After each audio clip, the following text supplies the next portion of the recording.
Here we go for take two.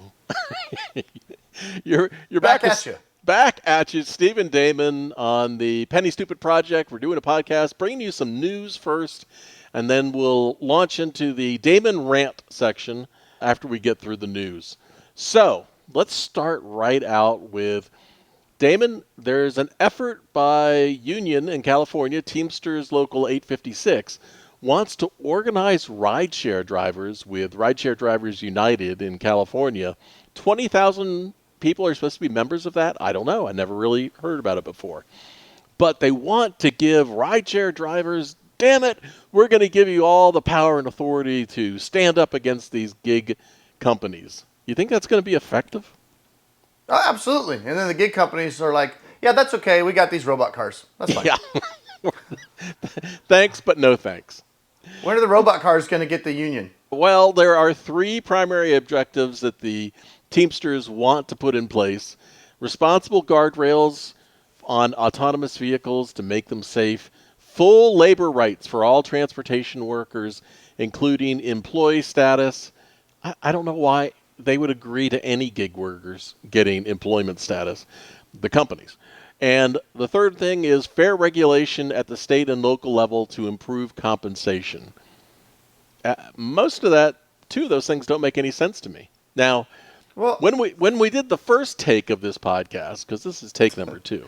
Steve forgot to hit record. I was going off. I was brilliant. It was awesome. Yeah. I was just spitting wisdom, bro. Spitting wisdom. And then in the middle of it, he cuts me off, and I'm in a brilliant point. And he goes, We're not recording. Start over. We were 20 minutes in. We were a solid 20 minutes in. And he goes, yeah, we'd already moved on. We were going to story 3, you know. Yeah, we're not recording. Well, you get what you pay for. Yeah, which is that much. Yeah. Please join our non-Patreon page. You can't even pay us to do this stuff. But you can subscribe to our channel. Hey, we're almost halfway to 1,000, and we haven't done a video in like 5 months. We are going to get better at that. Hit like, subscribe, ring the bell so you know when the next video comes out. It'll be sooner than 5 months. We're going to try to do these at least 4 or 5 days a week. Give you the information. Now, speaking about the information, I want to talk very directly about the information, the facts, the stories that we're sharing with you are not to pee in your Wheaties and say rideshare is horrible, nor are they to say rideshare is the best thing in the world. It's to give you good information so you can make good decisions about what makes sense for you. And then we'll see where all the chips fall, because none of us have any absolute control over what any company is going to do, regulator, anything else. All we can do is have the facts, move forward, and make the most money that we can. Sound fair? Yeah. All right. Yeah, we don't have a dog in either race. So when we advocate, not advocate, but when we talk about the point of view of these when we talk, here's the Teamsters going to do this, this, and this for rideshare. Here's all the great things we're going to do for these rideshare drivers. And then we talk about, well, here's how these gig apps are going to respond to that. We're not advocating or sticking up for the gig apps, and at the same time, we're not advocating or sticking up for what the union is going to try to do for rideshare drivers. Our focus is to help consumers and people that are trying to make extra money make the best decisions. So we want you to go into these things with eyes wide open, and not just be blinded by, well, I'm a company man. What was that story the other day we saw where there was a driver that took every single Uber ride that was offered to him, right? No matter how bad they were, and basically, it was about, he was an older gentleman, he was retired, and it was fine for him, but he was all about, being loyal, and they're helping me, and da-da-da-da, and that's fine, but there's no, loyalty has to go both ways, and these gig apps do not, this is not, you're going to work here 50 years and get your gold watch, right? They're only as loyal to you until they have the next thing or the next driver that can replace you. So, this union thing is fine, but the more headache and the more hassle and the more expense you throw at these gig apps, the more you push them into going as autonomous as possible. That's all that's happening, because autonomous vehicles don't unionize. They just don't. Well, speaking of autonomous vehicles, let's jump in with this news from Phoenix this week about the partnership between Uber and Waymo. So Waymo, entirely autonomous vehicles now. I don't think they even have a driver in them anymore in Phoenix, do they?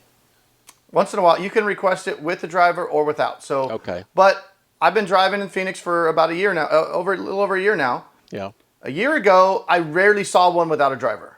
Yep. Now, I see a lot more of them, and I rarely see one with a driver. Well, now In you just a can year. request an autonomous vehicle from Waymo through the Uber app in Phoenix, and it's going to roll out to more cities.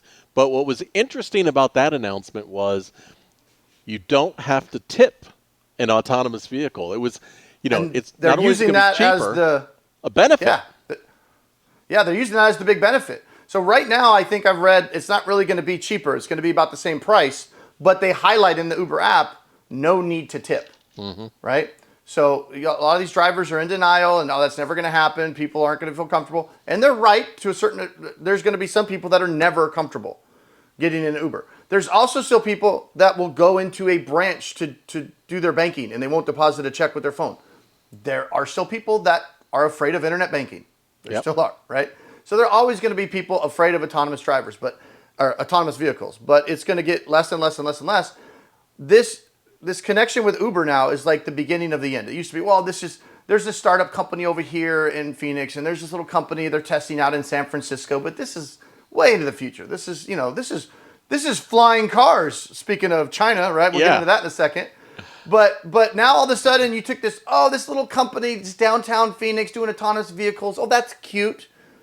All of a sudden, without any leaking, I didn't hear about this until the day it came out, Uber's partnering with them, so you can now order these autonomous vehicles through the Uber app. It went from a cute little experiment to, I don't know how many Uber riders there are in the Phoenix area. I don't know, a couple 100,000 at least, right? Yeah. All of a sudden, a couple 100,000 people that 3 days ago didn't know what the hell Waymo was, to all of a sudden they're like, what's this autonomous vehicle in my Uber app? Let me try that. Now, you've had It's riders. coming. You've had riders with Lyft and Uber who have done Waymo before. And Yeah. if I remember, most of them all provided positive feedback about the experience. Yeah, and every time I drive by them, you see no driver, and in the back you have, oh, look, I'm in the Waymo car. You got the person on their social media going, look, no driver. Woo! You got these early adopters, and I mean, it's free advertising. Well, I was at game 3 of the National League Championship Series, right? It was game 3, right? And I showed you, and we're watching the Diamondbacks beat the Phillies, and I look up, I turn around to go to leave, and the big banner, Waymo, official autonomous vehicle of the Arizona Diamondbacks. Like, it ain't in the future. It's here. It's now. It's happening. And I think that was the night you sent me the video of the Waymo car passing you. Yeah, it was, woo! I couldn't get my camera out because we were stopped at a light with it, which is still kind of freaky. I'm sitting there at the light. There's the Waymo car right next to me. I look over, and there's no driver. But that computer was like, rum, rum, and my passenger had her phone because she was from Sweden. Yeah. And I'm like, hey, have you seen these Waymo cars? She goes, no. And I'm telling her, and she goes, oh my God, there's no driver. She gets out her phone, and she's filming the no driver, and she's like, I don't know, talking to her audience. She's like, hey guys, I'm in the Uber. You know what's funny? Nobody calls it Lyft. And I do mostly driving with Lyft. At least I used to until they got rid of Lux. But this is a very funny anecdotal story, is that everybody calls it an Uber. Whenever somebody's driving in a Lyft ride, they'll be on the phone with somebody like, oh, I'm in the Uber. I'm in the Uber. I'm in the Uber, right? Because Uber's the common Generic. vernacular, whatever. Right. But here's the funny thing. Not one time ever, because I drive for Uber also, but not one time has anybody been in my Uber ride and called up and said, oh, I'm in the Lyft. Nobody says they're in the Lyft. Yeah, Uber is more generic. Yeah, even when they are, right? So anyway, that's aside. But yeah, I'm in the Uber. I'm like, you're in the Lyft, lady. You're in the Lyft. So let's take it to the next step. It was about 4 or 5 years ago. I actually met the director in charge of the Uber flying taxi section. They have now sold that or abandoned that effort until they buy some company. But right now in China, it was just approved that there are electric flying taxis. They have 16 propellers on them that can carry up to 600 pounds each, and they have now been approved to carry people in China. So why would anybody ever do a flying taxi. That sounds ridiculous. Damon, nobody would ever do it. They'll do an autonomous car, but they'd never do an air taxi. But they will. Because, like, for example, in your area, if somebody could take an air taxi and have it fly them to the airport in about 15 minutes, people will get used to that. It'll be cheaper than an Uber or Lyft driver. It'll get them there faster, and there will be a safety record before it rolls out. So people will adopt it. Why would I buy a car? I've got the horse. The horse is fine. Perfectly good. Why would I buy this car? So it's changing. So I want to talk about how your app can be unfair to you.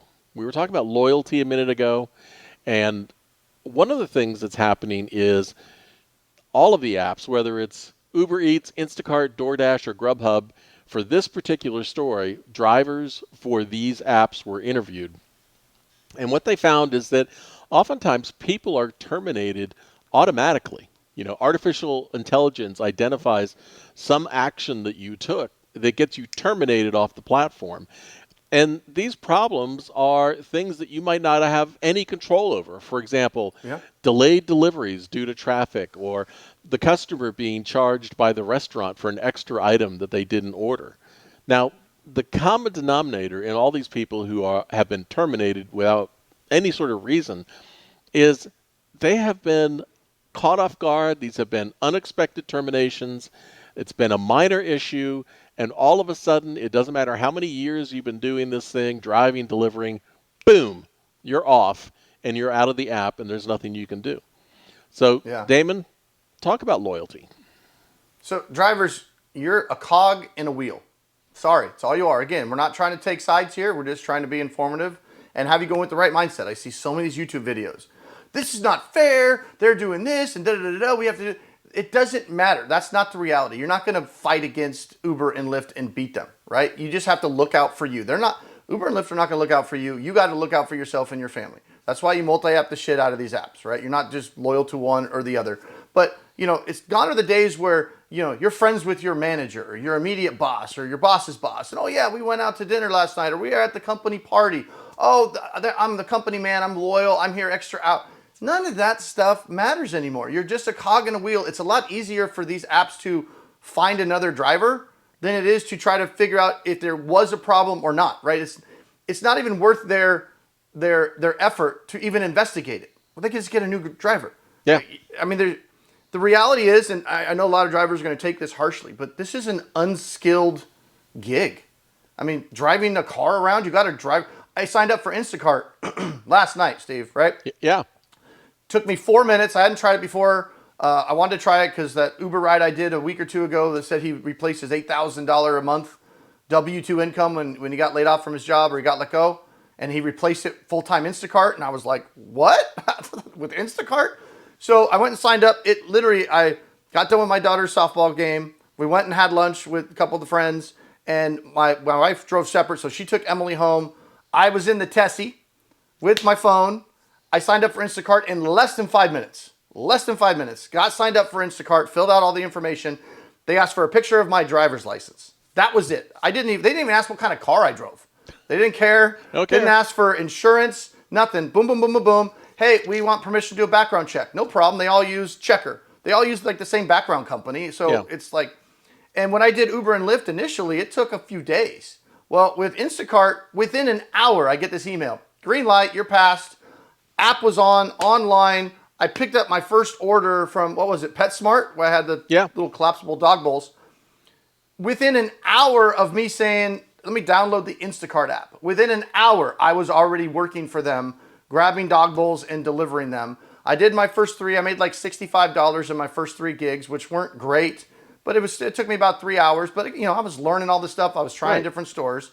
Obviously, it's only going to go up from there. But the whole point was, I didn't need anything special. Like if some guy got kicked off Instacart yesterday, they're like, oh, look, this Damon Day guy wants to do it. Cool. Like, here you go. Next. Yeah. And did I need any special skills? No, I needed a phone. And then it goes, find this item there. Get that. Okay. Now get this item. Okay. You didn't even have to take a class or watch a video or anything. No. So why would a company, just from an efficiency standpoint, because these tech companies are all about efficiency, why would they worry about, oh, this guy's got a problem. He may have stole food or he may have done this. Oh, let's get HR on. Let's investigate this. Let's do all this stuff. Oh, now we got to bring in the attorneys and wrongful termination. No, just, hey, sorry, you're causing us a problem. Next. That's the reality. We're not saying it's right, but doesn't matter. It doesn't matter. You have to protect yourself. Don't be loyal to Instacart. Have 10 damn apps on there, so if one of them does you wrong, does you dirty, you can move on. Okay, fine. I'll turn Lyft on. I'll turn DoorDash on. Whatever. See you later. Let them work that out. But you can't have your income tied to one app. One app, just terminates you, and you're like, oh, I don't know how we're going to pay rent. Don't put yourself in that position.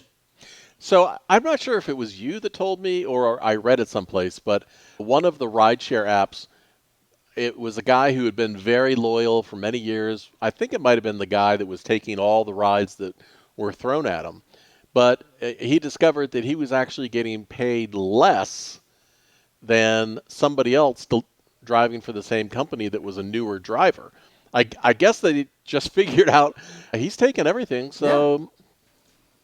No, oh no, these algorithms figure it out. If you got to cherry pick the shit out of this stuff because it's all there's nobody making these decisions. It's an algorithm, and they know all these different drivers, and the algorithm figures out, it's a computer, which drivers will take what. And if you get the reputation with the algorithm that you'll just take everything, where do you think the shit rides are going to go that none of these other drivers are taking? They still need to get the order delivered. They still need to get the person picked up, right? I'm a loyal company man. I take everything they give me. You know what? That's great for drivers that, are using their brain a little bit, kind of get it figured out and go, I'm going to cherry pick. I'm only going to take profitable rides. The only way they can do that is because there's other drivers that don't think like that and they just take everything. But unfortunately, your reward is going to be to get more of the shit. It's not going to be, oh, this guy's loyal. Let's give him some good profitable rides. It's going to be push the shit to the guys that take the shit. That's how it is. So push the shit to the guys that take the shit. There you go. Put it on a T-shirt. There's lots of pushing that's going to be going on.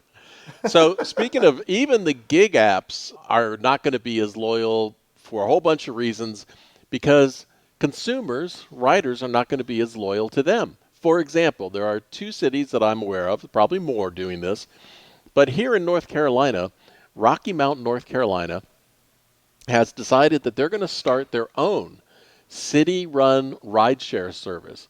And this is actually pretty brilliant because what they have discovered is that more people will do the rideshare because they can order a car, it'll pick them up and take them exactly where they're going to go, than ride the bus, right? When you think about city buses, they're very inefficient.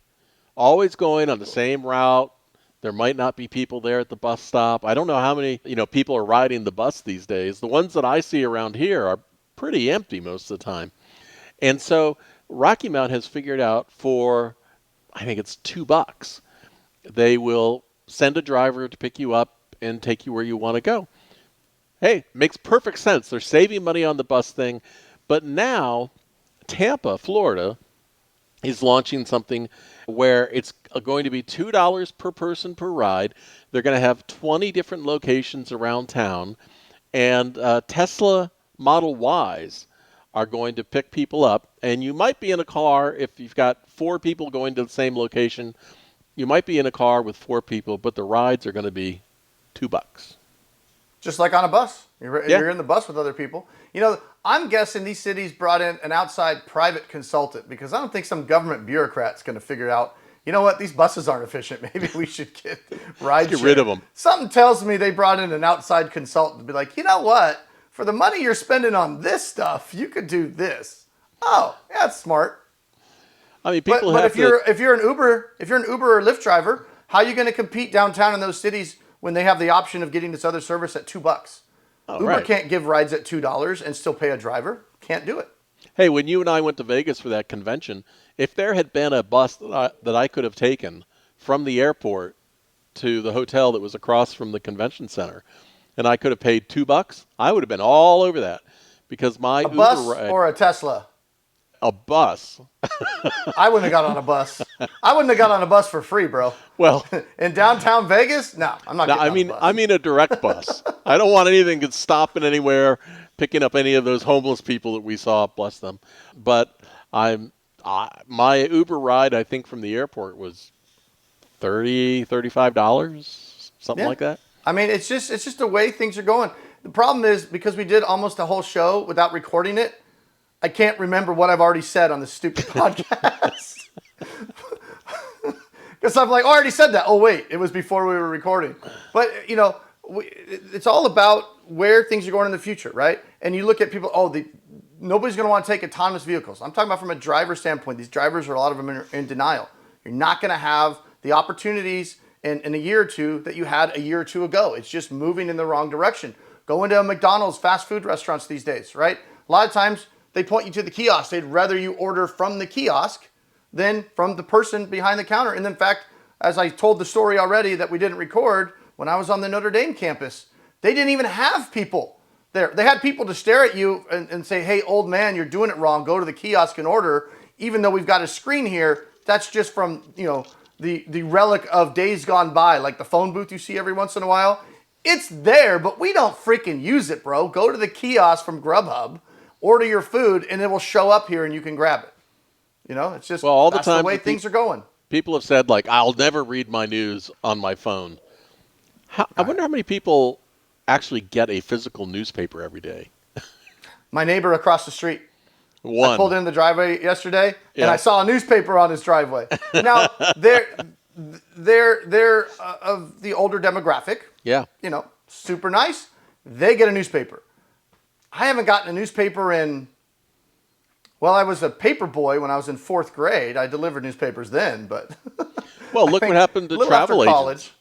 college. Travel agents are long gone because you can What go are travel online agents? now and book your own ticket, and the airlines and everybody else don't have to pay a commission to sell you a ticket anymore. So What's a travel agent? How'd that work? People will adopt change. And as much as you might say, nobody's going to do this, the reality is everybody's going to do it. Well, not everybody. There'll be a certain segment of people that will never adopt that change, and they'll eventually pass on, right? Right, but, exactly. There's a certain segment of people that will not deposit a check with their phone. They will go into the branch every week to deposit their checks. So the people that, 10 years ago that said, nobody's ever going to do this, they were right. Some nobodies are ever going to do that, right? Right. But for the vast majority of people, it's like, why in the hell would I drive into the branch, wait in line, give them the thing, and then walk out with a receipt when I can go, click. I have a check. Click, done. Okay, throw it away. Done. A task that used to be like something that was on your things to do for the day. Like, I got my list. Okay, I got to get in the car. I'm going to drive to the grocery store. I got to go to the bank. I got to go get this. I got to go do that. All of those things that used to be on your to-dos that would take half of your day can all be done for you now more efficiently than you can do them yourself. And some of them, you don't even have to leave the house. And somebody else now doesn't even have to leave the house. Like you're not having a driver come pick up your check and physically driving it down to the bank. Right. You don't need a driver to do that. Other things, my dry cleaning. Well, you can't do that on just your phone. You still need to have somebody employed to either pick it up, the dry cleaner directly, or like a DoorDash or something like that. But eventually that can go away. You got an autonomous vehicle doing that. Car pulls up at your curb with your dry cleaning hanging in the back. Yep. Well, you will have to walk to your curb. Yeah, punch in your number, take out your stuff. It opens up. I got my shirts. Thank you very much. Right? Didn't even need a driver. That's where things are going. And just be aware of it. Plan accordingly. Well, think about the fax machine, right? I'm old enough now to remember when the fax was so new that you had to go down to a Federal Express office to fax something. And now the fax machines are like gone. Yeah. Now you just take a picture with your phone and email it, the PDF or the It's like I'm going to send you a telegram. Yeah. Send Ma on the 12 o'clock train. All right. Well, hey, I just want to talk about my new environment here. It's not actually that new, but I am in my mailroom that we built into the house here. That sounds sexist, Steve. Why? Think about it. What did I say? You're in the mail room. MAIL. Oh, because I didn't see Pam there anywhere. No, her desk is over there. But so this is the mailroom where all the Amazon FBA stuff goes on, and this will be the new background from now on. And it was your third car garage. Yes, it was. It's out of focus, you can't see it, but that end is where the garage door used to be, and it's now all walled off, and there's a parcel delivery box and a conveyor that comes in, packages drop in. Yep. So Amazon. Yeah, you've made a buck or two on FBA. It's kind of working out. Yeah, I can't wait. So the interesting thing about FBA is all those issues we've been talking about with loyalty and you don't matter and you're just a cog in a wheel, they all apply to Amazon FBA as well. Yeah. And it's Amazon FBA, the side hustle that turned into a full hustle. Yeah, oh yeah. There's Which no is way why we haven't had a video in 5 months, because he's busy selling shit on FBA. Well, I mean, there's really no way I could do a side hustle where I make as much per hour as I do with FBA. But I mean, wasn't that the goal though? I mean, all of a sudden, hey, let's try out these side hustles, and then one takes off. Yeah. I mean, that's the goal. That's the goal. And all of a sudden, he's like, I don't have time for videos. I'm selling all this. I got to do this. And he just like got excited because he's making big money. Yeah. Immersed himself in it, and it's like, dude, we got to start doing our videos again because I'm not delivering. You're too busy making. You're too busy making all this money, Steve. Yeah, too busy making money. Which goes back to our main point. Are all these guys that are selling courses, how come they're not too busy making money? Yeah. Why do they have all this time to do courses and all this stuff? And now my Facebook, because I research this stuff for you guys, everything's about real estate seminars and Amazon FBA and, what's the best way to make money in 2023? It's not FBA. It's not Google. I mean, dude, if all these people have all these different answers and they can make all this money from all these side hustles or whatever, why aren't they doing it? They have way more time to make courses than they do to actually make money.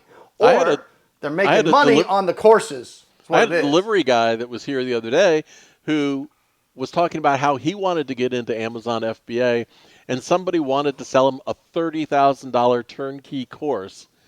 And we got to get in on that. That's some sweet action. But dude, you can get started for free using your phone. You don't need a $30,000 course. How do we get started, Steve? I walked into Walmart, right? Story of my life. One day we'll be telling the story. I'll start with a phone and walking into Walmart. And remember, it was just aisles and aisles of clearance, like more than they ever had. Yeah. And I called you up and I was like, dude, I wonder if we could sell this stuff on eBay or something. And you're like, I don't know, let's try it. I downloaded like the eBay app in there. I'm scanning stuff. And that's how the idea was born. Like, I wonder if you can make money. And then it kind of, I wonder if you can make money at this. I wonder if you can make money at that. And that's how the Penny Stupid project was born. Yeah. And 6 months later, Steve pulls down a $30,000 check from Amazon FBA. And it was like, that all started with, I walked into Walmart one day and they had clearance. And we went, I wonder if we can make money with it. And, I think it's the very first video on this channel with you going, time to do some sketchy shit. Some sketchy shit, dude. Yeah. And we didn't make any money on any of the shit that I bought that first day. We could have given up. We could have given up. We could have given up. We could have given up. We could have given up, yeah. We persevered. Well, in those early days when you were making $4,000 or $5,000 a month with Rideshare, and I was making nothing, I remember telling you the same thing every time, which is, I'm going to figure this out. Just give me some time. Yeah, the first month you had like, what was it, like $50? I don't remember. Yeah. It was very low. And then the next month you had 400, and you're like, what's 300% growth? And I'm like, yeah, but it's $400. I just knocked down $5,000 doing Lyft Lux, which they did away with, of course, because drivers were making too much money. That's the real reason they got rid of Lux, because drivers were making too much money. So there you go, Lyft. I'm doing Instacart, and I'm on a pocket. Actually, I got like 10 apps. I don't ever go out and drive without at least 4 or 5 apps going. Like, dude, the other night I was driving, I had the Tesla on full self-drive, because I'm multi-apping like a mother on this thing. And I'm like, dude, I'm gonna crash. So I put it on full self-drive, and you gotta trick the Tesla because it looks at your eyes, so you kind of have to look straight. Yeah. So I'm still looking at the road. I'm being safe, but my phone's like right here. So, I got 4 or 5 apps going. I'm accepting, I'm declining. I'm like, okay, I'm going to go pick up this person, or I'm going to get this burrito over here at this Taco Bell, but that's on the way to pick up this Lyft guy. And so a lot of times I'm actually running multiple gigs, not just having them open, but I'll be like driving this way and I'm earning on 2 different platforms for those same miles. I mean, you can't do it every time, but sometimes when they line up, like you can okay, as I finish delivering this, I can swing by, I'm close enough, I can grab the DoorDash order right here, because I'm going there anyway or whatever. So as you get more experience and you get better at it, even if one app's only paying you on average, 18, 20 bucks an hour, if you can kind of start doubling up on apps and using some of those same minutes to double dip, overall you can make more money. But that takes, practice and skill and experience. All right, that's a topic for another day. Damon, let's wrap it up here. And you've been listening to the Penny Stupid podcast. Hopefully you've been watching us on YouTube. Be sure to like, subscribe, ring the bell, all the things you're supposed to do. And Damon, we'll see everybody next time. Peace. Peace! Oh, I wasn't recording. Yeah. Fucker.